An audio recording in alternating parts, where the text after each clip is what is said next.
الشیطان اللعین الرجیم بسم اللہ الرحمن الرحیم الحمدللہ الاول بلا اول کان قبلہ والآخر بلا آخر یکونا بعدہ کثرت رؤیتہ ابصار الناظرین وعجزت نعتہ اوہام الواصفین وصلی اللہ علی اشرف الانبیاء والمرسلین وخاتم النبیین ابی القاسم محمد اللہم صلی علی محمد وعلی طیبین الطاہرین المعصومین الشرفاء الذین اذهب اللہ عنہم الرجس وطہرہم تطہیرا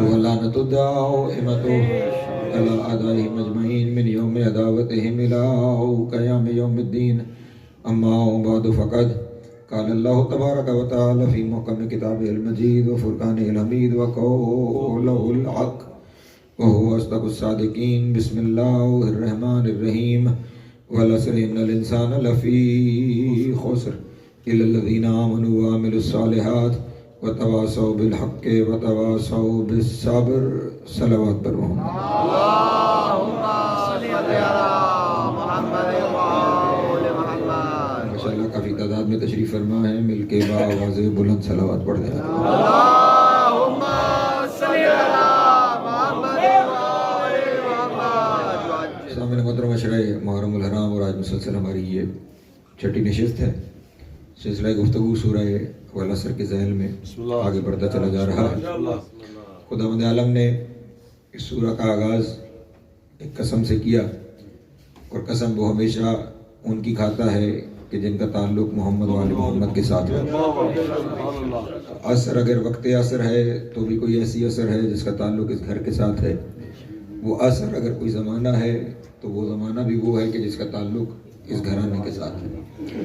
قسم کھانے کے بعد خداوند عالم نے تمام بنی نوع انسان سے یہ کہا کہ ان الانسان لفی خسر، تمام کے تمام انسان خسارے ہیں، گھاٹے میں ہیں، انہیں ڈیمیج ہو رہا ہے، ان کا اصل زر ختم ہو رہا ہے، یہ فنا کی جانب سفر کر رہے ہیں، اور اگر کوئی فنا سے بچنا چاہتا ہے تو پھر اس کا رستہ خدا نے بتایا ہے۔ یہ اس کے رحم کا، اس کے کرم کا تقاضا تھا کہ وہ اس ڈوبتی ہوئی انسانیت کو بقا کا رستہ بتائے، اور بقا کا رستہ بتاتے ہوئے اس نے جو پہلی شرط بتائی اس فنا سے بچ کر بقا کی جانب جانے کی، وہ شرط یہ ہے کہ بچیں گے وہ لوگ الی الذین آمنوا جو ایمان لے کر آتے ہیں۔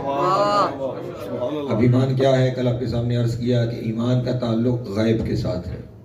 ہر وہ چیز جو غیب ہے اس پر ایمان رکھا جائے گا، اور غیب میں سے سب سے پہلا غیب خداوند عالم ہے، کہ جس کی توحید پر ایمان رکھنا وہ پہلا رستہ ہے کہ جو انسان کو نجات کی جانب لے کر جائے گا، اسے خسارے والوں کی گنتی سے نکال کر فائدے والوں کی صف میں شامل کرے گا۔ اب خدا کے ہونے کی دلیل کل آپ کے سامنے عرض کی کہ ہمارے ارد گرد موجود ہر ایک چیز اس کے ہونے کی دلیل ہے۔ یہ خود میرا دعویٰ نہیں، اس نے ارشاد فرمایا ہے کہ سنوریہم آیاتنا فی الآفاق، دیکھو ہماری ان آیتوں کو کچھ آفاق میں بکھری پڑی ہیں، وفی انفسہم، اور وہاں نہیں دیکھ سکتے تو اپنے آپ کو دیکھ لو، وہاں نگاہ نہیں جا پا رہی، اپنے آپ کو دیکھ لو، وفی انفسہم حتی یتبین لہم انہ الحق، حتیٰ کہ تمہارے سامنے کھل کے واضح ہو جائے گا کہ ہم ہی حقیقت ہے، کھل کے یتبین لہم، واضح ہو جائے گا، کھل جائے گا کہ وہی ہے کہ جو اس کائنات کا بنانے والا ہے، جو اس کائنات کا خالق ہے، اس کی جانب سفر شروع ہو جائے گا۔ اور کل آپ کے سامنے عرض کیا تھا کہ اس کو پہچان لینے کا کمال اس کی توحید ہے، اس کو وحدہ لا شریک مان لینا، اسے یکتا و تنہا مان لینا، میں نے جانا کسی اور طرف ہے لیکن ایک لفظ سامنے آ گیا تو کہتا چلوں. وحدت لازمہ توحید ہے. توجہ فرمائیے. اس کی وجہ کیا ہے؟ اس کی وجہ یہ ہے کہ یہ جتنی کائنات ہے، اس کائنات کو سب کچھ ملنا اپنے اس مصدر کی طرف سے ہے جس نے اسے بنایا ہے. جب مصدر کی طرف سے ملنا ہے تو ضروری ہے کہ اس کا تعلق اس پوری کائنات کی ہر ایک چیز کے ساتھ ایک ہی ہونا چاہیے. توجہ اذان محترم، یہ ایک عقل کا نقطہ ہے. اگر کوئی سمجھ پائے کہ کائنات کی ہر چیز کے ساتھ اس کا تعلق ایک ہی ہونا چاہیے. اگر کائنات کی کچھ چیزوں کے ساتھ اس کا تعلق کچھ اور ہے، کچھ چیزوں کے ساتھ اس کا تعلق کچھ اور ہے، تو ایک تعلق والے باعث ہو سکتے ہیں کہ دوسرے والوں کا تعلق زیادہ ہے. توجہ ہے میرے باتوں؟ اس لیے وہ جو تقسیم کر رہا ہے وہ اپنے تعلق کی بیس پہ جو اس کا مختلف کے ساتھ مختلف طرح کا ہے، توجہ ہے، وہ اپنے اس تعلق کی وجہ سے کسی کو کچھ دے رہا ہے، کسی کو کچھ دے رہا ہے. اس کا عطا کرنا مشکوک ہو جائے گا اگر اس کے تعلق بکھر جائے. توجہ ہے مولانا. کائنات کا اس پہ اعتماد ٹوٹ جائے گا اگر ہر ایک سے اس کا تعلق الگ الگ تعلق ہے. تو ضروری ہے کہ کائنات کی ہر ایک چیز کے ساتھ اس کا ایک ہی تعلق ہونا چاہیے. اور پوری دنیا میں ایک تعلق جو ایگزسٹ کرتا ہے، جو سب کے ساتھ ممکن ہے، وہ تعلق بس یہ ہے کہ کوئی خالق ہونا چاہیے. اللہ اکبر. باقی سارا جہان اس کی مخلوق ہونی چاہیے. اس خالق اور مخلوق کے علاوہ اس کا کوئی دوسرا تعلق نہیں ہونا چاہیے. توجہ، خالق اور مخلوق کے علاوہ کوئی دوسرا، حتیٰ کہ جو اس کے مقرب ترین بندے ہیں، توجہ ذہن مولانا، اس کے ساتھ بھی ان کا تعلق خالق اور. یہی تو وجہ ہے خدا نے مباہلے میں وہ 5 بھیجے اس لیے تھے کہ عیسائیوں دیکھو اگر یہ اولاد نہیں نا،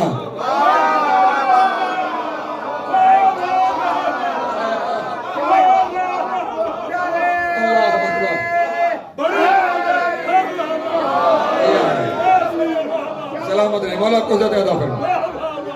اگر کسی کے ساتھ میرا خالق و مخلوق کے علاوہ کوئی رشتہ ہوتا تو پھر وہ ان کے ساتھ ہونا چاہیے. اس لیے خداوند عالم نے قرآن مجید میں بھی اپنے حبیب سے کہلوایا ہے، میرے حبیب ان سے کہو ان کان للرحمن ولد فانا اول العابدین. انہیں کہو اگر خدا کا کوئی بیٹا ہوتا تو پھر سب سے پہلا عبادت گزار تو میں ہوں. جو ہے اگر کوئی بیٹا ہوتا تو میں ہوتا. اور پھر عیسائیوں کا ان کے سامنے آ کر مباہلے میں سر تسلیم خم کر لینا، وہ بھی اس بات کی دلیل ہے. وہ بھی جان گئے تھے کہ اگر اس کے ساتھ کوئی انوکھا رشتہ ممکن ہے تو ان کا ہے. ان کے سوا کائنات میں کوئی ہے ہی نہیں، صف انبیاء میں بھی کوئی نہیں کہ جس کے ساتھ اس کا کوئی اور رشتہ خالق اور مخلوق کے سوا ہو سکتا تھا. تو اب یہ اس کی وحدت ضروری ہے اس مخلوق کی ہر ایک چیز تک اس کے حقوق پہنچنے کے لیے اور مخلوق کا ذہن بھی واضح ہونے کے لیے. وحدت ضرورت دین ہے. اسی وحدت کے متضاد کا نام ہے شرک. توجہ ذہن میں، کیا نام ہے؟ شرک کے ذریعے توحید زیادہ بہتر سمجھ آئے گی.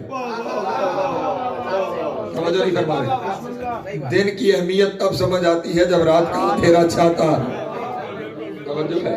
صحت بھی تب اہمیت کی خبر ہوتی ہے کہ جب بیماری خدا نخواستہ آ جائے. تو اگر وحدت کو بھی سمجھنا ہے تو پھر شرک کے ذریعے سمجھا جائے گا.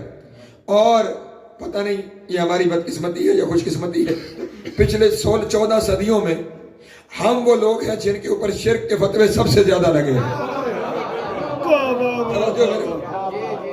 ہم نے کچھ کیا، قدم بھی ادھر سے ادھر اٹھایا تو فتویٰ آ گیا کہ یہ مشرک ہو گئے، یہ شرک کر رہے ہیں. اگر آپ کی اجازت ہو تو میں آپ کے سامنے بیان کروں شرک ہوتا کیا ہے. توحید پہ ایمان کی منزل پہ ہے نا، تو شرک ہے کیا؟ شرک کہتے کسے ہیں؟ شرک سے مراد کیا ہے؟ اور ذمہ داری تمام مسالک کی لے رہا ہوں. تمام مسلک کے علماء کے مطابق شرک کی 9 قسمیں بیان کی گئی ہیں. پریشان تو نہیں ہو رہے آپ؟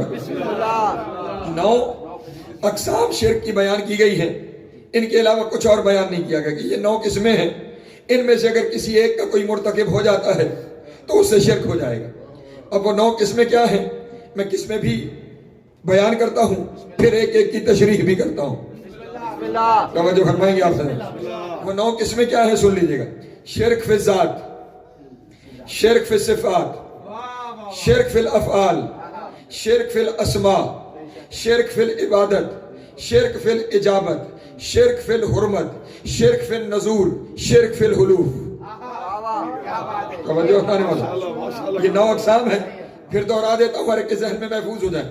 شرک فی الذات, شرک فی الصفات, شرک فی الافعال, شرک فی الاسماء, شرک فی العبادت, شرک فی الاجابت, شرک فی النذور, شرک فی الحلوف, شرک فی الحرمت. یہ 9 قسمیں ہیں شرک کی, یہ ذہن میں محفوظ ہو گئی. اب میں ایک ایک کی وضاحت کرتا ہوں اور پھر بتاتا ہوں, بلکہ وضاحت سے آپ کو نظر آ جائے گا مشرک کون ہے, مواحد کون ہے. ہاں بڑی واضح باتیں ہوں گی, کھلی کھلی باتیں, تقریر ریکارڈ ہو رہی ہے, بڑی واضح باتیں. پہلی شرک کی قسم, شرک فی الذات. شرک فی الذات, شرک فی الذات کا کیا مطلب ہے؟ 2 خدا مان لینا. خدا کی ذات میں کسی اور ذات کو مان لینا, 2 خدا مان لینا شرک ہے. اور اب دنیا والوں کو کھلی دعوت ہے جن کا کلمہ شروع ہی لا الہ سے ہو رہا ہے. توجہ ہے میرے محترم دوستو, کل بھی آپ کے سامنے اس کی وضاحت. ہمارا کلمہ کیا ہے؟ لا الہ الا اللہ. توجہ ہے, تشہد میں کیا پڑھتے ہیں؟ اشہد ان لا الہ الا اللہ وحدہ لا شریک لہ. تو جب ہم کلمہ شروع ہی اس سے کر رہے ہیں کہ اس کی ذات میں شریک ہی کوئی نہیں ہے, توجہ ذرا محترم, تو پھر ہم پہ شرک کے فتوے کیسے؟ اس کا چلیں ایک اور بات. تمام کائنات میں مکتب اہل بیت وہ واحد مکتب ہے جس میں شرک ممکن ہی نہیں ہے. توجہ توجہ. باقی جتنے مسالک ہیں, تقریر آن ریکارڈ ہے, دعوے سے کہہ رہا ہوں, ہر مسلک میں شرک کی گنجائش ہے. پریشان ہو گیا پہ ہو. ہر مکتب میں گنجائش ہے, مکتب اہل بیت میں گنجائش کیسے؟ گنجائش وہاں ہے اور یہاں نہیں ہے. مکتب اہل بیت کے یہاں علاوہ جتنے مکاتب ہیں, مسلک ہیں, ان سب کے اندر یہ عقیدہ موجود ہے کہ خداوند عالم یہاں نظر آئے نہ آئے, قیامت میں نظر آئے گا. توجہ ہے سب, بلکہ نظر آنے کا سجاد بھائی پورا حال لکھا ہوا ہے. اس کرسی کی سچویشن لکھی ہے جس پہ بیٹھے گا. اللہ کے وزن کے آنے سے کرسی سے جو آوازیں آئیں گی وہ آوازیں لکھی ہیں. یہاں تک لکھا ہے کہ جہنم کہتا رہے گا, اللہ جنوں اور انسانوں کو پھینکتا رہے گا, اور جہنم کہے گا حل میں مزید, حل میں مزید, اور چاہیے اور چاہیے, پھینک پھینک پھینک کے حتیٰ کہ جنوں انسان ختم ہو جائیں گے. اور جہنم پھر کہے گا حل میں مزید, اور چاہیے. تو پھر اللہ اپنی ٹانگ اٹھا کر, ہاں اللہ اپنی ٹانگ اٹھا کر جہنم میں رکھے گا. جن کا اللہ تھوڑا سا جہنم میں ہے,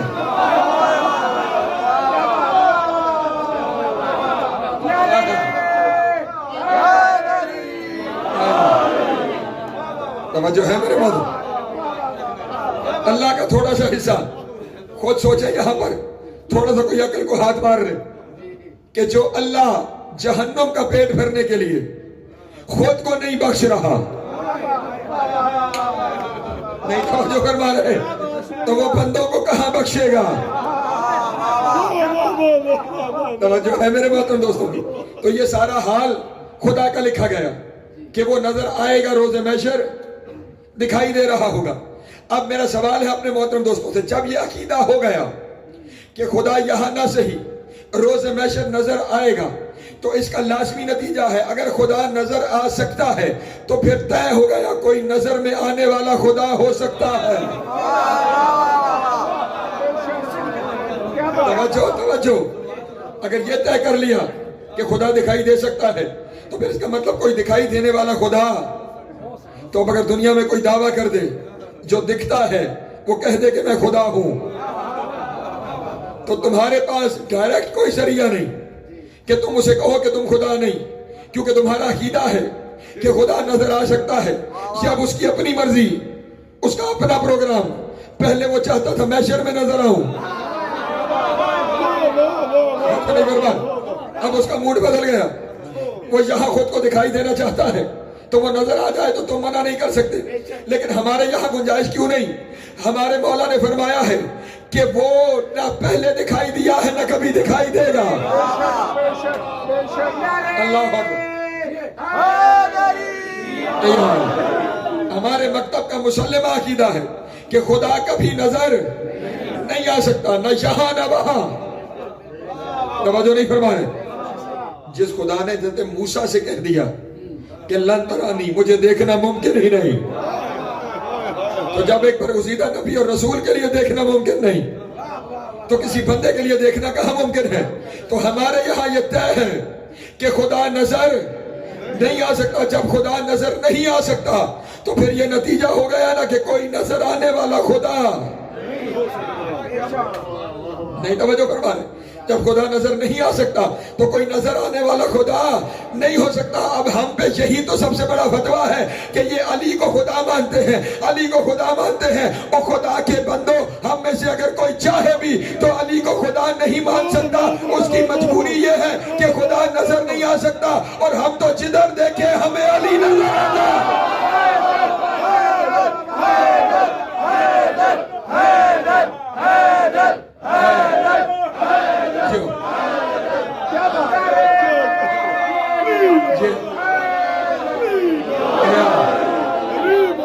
ہم تو جدھر دیکھیں،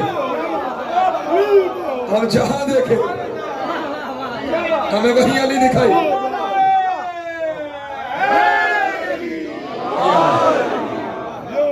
حال میں دیکھیں تو علی ہے، استقبال میں دیکھیں تو علی ہے، ماضی میں تاریخ کے ورق الٹے تو ہر ورق پہ علی ہے۔ نہیں توجہ فرما رہے؟ یہ تھوڑا تنگ کر رہا ہے مجھے۔ کعبے سے رسول کے ہاتھوں پہ نکلتے ہوئے علی، دعوت صلح شیرہ میں اعلان نصرت کرتے ہوئے علی، شیب ابی طالب میں، بستر رسول میں شب ہجرت، بدر میں، احد میں، خندق میں، خیبر میں، فتح مکہ میں، غدیر میں، نبی کے ہاتھوں پہ اللہ علی حق، علی حق، علی حق، علی حق، علی حق، علی حق، جو اتنا دکھائی دیتا ہے، ہر منزل پہ دکھائی دیتا ہے، اسے ہم خدا نہیں کہتے۔ لیکن ہاں، ہمارے مسلک کا ایک متفقہ عقیدہ ہے، اور وہ عقیدہ یہ ہے کہ یہ خدا نہیں، لیکن انہیں دیکھ لینا خدا کو دیکھ لینا ہے۔ اللہ اکبر۔ انہیں دیکھ لینا خدا کو دیکھ لینا ہے۔ ان کی رویت خدا کی رویت ہے، ان پہ نظر ڈال لینا۔ میں ایک لفظ کا ضامن ہوں۔ ایک شخص حضرت امام موسیٰ کاظم علیہ السلام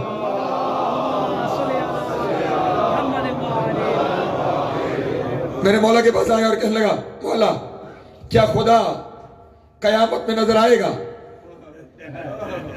امام کے چہرے میں مسکراہٹ آئی اور امام نے فرمایا، بل قبل یوم القیامہ، وہ یوم قیامت سے پہلے بھی اسے دیکھا جا سکتا۔ اب محشر میں نظر آئے گا؟ امام نے فرمایا محشر سے پہلے بھی اسے دیکھا جا سکتا۔ اس نے کہا، مولا کیسے ممکن ہے؟ امام نے فرمایا، مجھے دیکھ لے، مجھے دیکھنا ہی اسے دیکھنا۔ اللہ سلامت ہے، مولا عزت عطا فرما۔ پہنچ رہی ہے؟ اچھا، اگر کوئی پریشان ہو رہا ہے نا تو میں اس کی پریشانی کا حل نکالتا ہوں۔ یہ تو ان کی ذوات مقدسہ ہے نا، جن کے بارے میں کہہ رہا ہوں کہ انہیں دیکھ لینے سے اسے دیکھ لیا جاتا ہے۔ کسی کو شک ہو، میں ایک نہیں سینکڑوں کتابیں، چھت تک کتابوں کا پہاڑ لگانے کے لیے تیار ہوں۔ تمہاری ہر کتاب کے اندر یہ روایت موجود ہے کہ امام صادق نے ارشاد فرمایا، من زارا قبر الحسین فی کربلا فقد زار اللہ علی عرشہ۔ جس نے کربلا میں قبر حسین کو دیکھا بس ایسے ہے جیسے اس نے عرش پہ اللہ کو دیکھا۔ اللہ لبیک یا حسین لبیک یا حسین لبیک یا حسین لبیک یا حسین لبیک یا حسین لبیک یا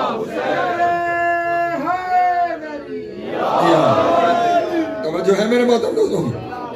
تو جن کی قبر کو دیکھ لینا، خدا کو دیکھ لینا ہے. ہاں سینکڑوں حدیثیں، توجہ ہے، سینکڑوں کتابیں کہ جس نے کربلا میں قبر حسین کی زیارت کر لی، اس نے عرش پر اللہ کی زیارت کر لی. تو جن کی قبر کو دیکھنا، خدا کو دیکھنا ہے. اگر کوئی انہیں خود دیکھ لے، اللہ اکبر. نہیں، اور آگے چلتے ہیں، قرآن مجید کی طرف چلتے ہیں. توجہ، ایک درود پڑھیں محمد و آل محمد.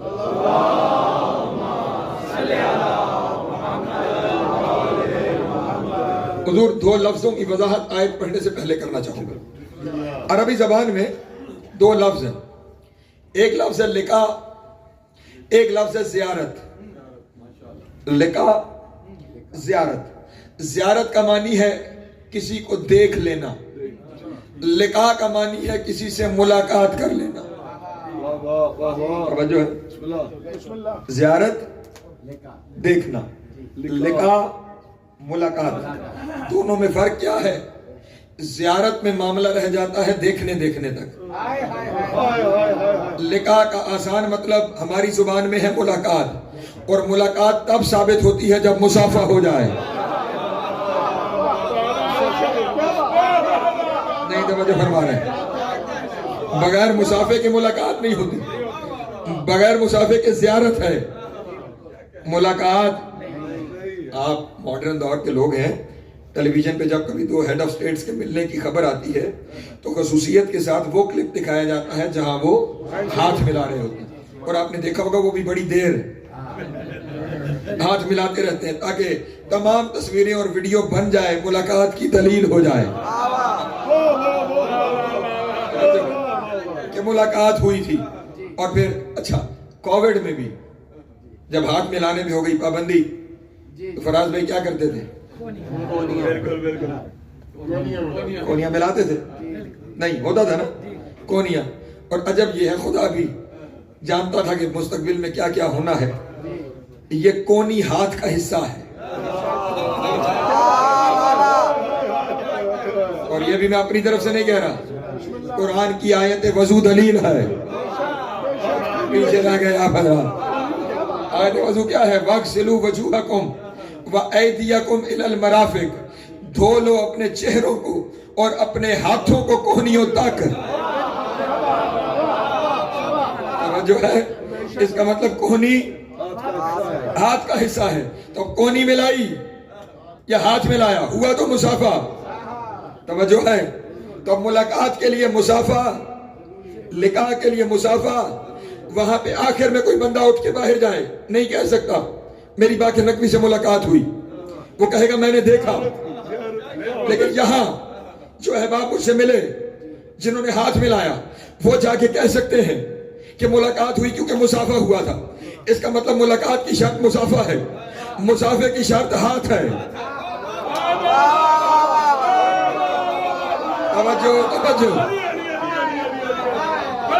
ملاقات کی شرط مصافحہ، مصافحے کی شرط ہاتھ کا ہونا.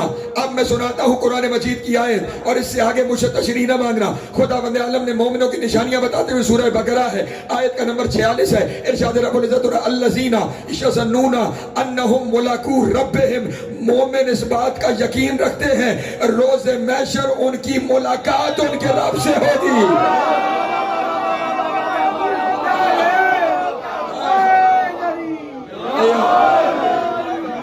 سلامت مولا صاحب فرمائے، مومن اس بات کا یقین رکھتے ہیں کہ روز محشر ان کی ملاقات، ملاقو ربہم، ان کی ملاقات ان کے رب سے ہوگی. مومن یقین رکھتے ہیں کہ ان کی ملاقات ان کے رب سے ہوگی. اب تمہاری مرضی ہے، ہاتھوں والا رب بنا لو یا رب کے ہاتھ ڈھونڈ لو.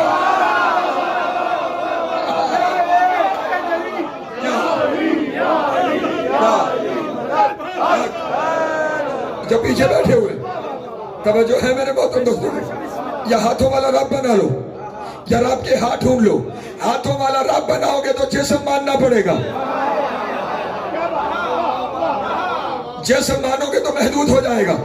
پھر ایک ہی ذریعہ رہ گیا ہے، ہو نہ ہو اللہ کے ہاتھ تلاش کرنے پڑیں گے. اگر تمہیں مل گئے تو مجھے بتانا، اور جب تک نہیں ملتے تو جو میں دکھا رہا ہوں. توجہ ہے؟ ہاں ہاں، مسجد اعظم ہے، ممبر سلونی ہے، ابو طالب کا بیٹا ہے. سوال کرنے والے نے سوال کیا، یہ جو خدا نے جن دونوں ہاتھوں سے آدم بنایا ہے، یہ خدا کے ہاتھ کہاں ہیں؟ اپنے ہاتھوں کو سامنے کر کے کہا، یہی دو ہاتھ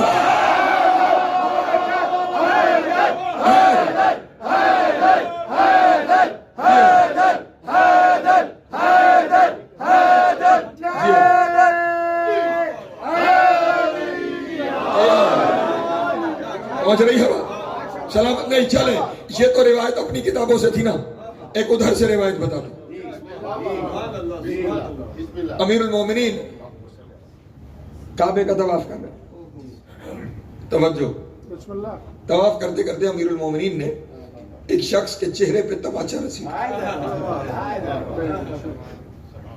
علی نے طواف کرتے کرتے تھپڑ مار دیا. وہ شخص شکایت لے کر، دوسری خلافت کا دور تھا، حضرت عمر کے پاس چلا گیا، کہا جناب علی نے طواف کرتے کرتے مجھے تھپڑ مارا.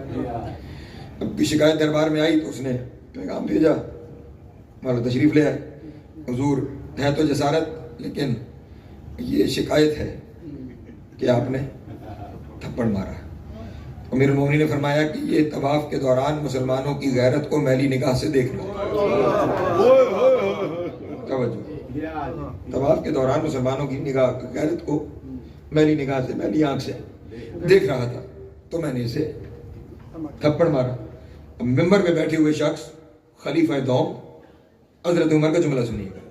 جب مولا نے یہ کہہ دیا کہ یہ مسلمانوں کی غیرت کو میلی نگاہ سے دیکھ رہا تھا تو میں نے اسے تھپڑ مارا. خلیفہ نے اسے کہا دربار سے نکل جا، میں تیرا کچھ نہیں کر سکتا، تجھے عین اللہ نے دیکھا ہے، ید اللہ نے مارا ہے.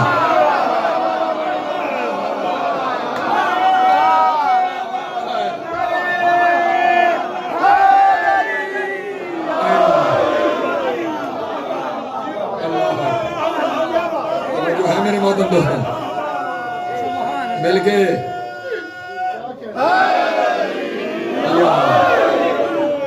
تجھے عین اللہ نے دیکھا ہے، تجھے ید اللہ نے مارا ہے. یہی چہرہ وجہ اللہ ہے، یہی آنکھیں عین اللہ ہے، تو پھر اسے ہی دیکھنا زیارت اللہ ہے. توجہ ہے میرے محترم؟ نہیں، میں کیا کروں کہ جب تک دلیلیں پوری طرح راسخ نہ ہو جائے نا، اس وقت تک باقی نقوی کا پیچھے ہٹنے کا جی نہیں چاہتا. جن لوگوں نے زیارات کر رکھی ہے مولا قبول کرے، بار بار لے کر جائے. جو نہیں گئے مولا آپ کو لے کر جائے. ابھی بھی بہت سارے لوگ گئے ہوئے ہوں گے، لیکن یہاں پہ ایک بات عرض کرتا چلوں، کوئی ناراض ہو جائے تو میں کیا کروں، میرا تو کام جو حقیقت ہے وہ بتانا ہے. امام حسین علیہ السلام نے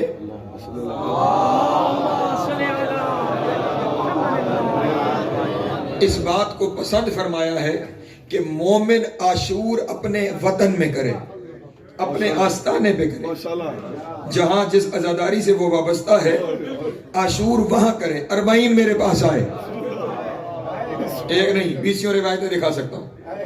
ہاں، جہاں آپ عزاداری کی رونق ہے وہاں پہ کریں، وہاں رونق کم نہ ہونے پر. عاشور اپنے وطن پہ کیجئے، جہاں بھی آپ عزاداری سے منسلک ہیں وہاں کیجئے. 40 پہ میرے پاس آئیے. بہرحال جو لوگ زیارات پہ گئے وہ گواہی دیں گے، سب سے زیادہ زیارات پہ اعمال نجف اشرف کے جو زیارت کے آداب ہیں، سب سے زیادہ آداب نجف اشرف کے. جو کچھ پڑھنے لگا ہوں، کسی کو شک ہو مفاتیح الجنان ممبر پہ لے آئے. ہاں، جو کچھ بتانے جا رہا ہوں کسی عالم کا نہیں، کسی مجتہد کا نہیں، امام صادق علیہ السلام نے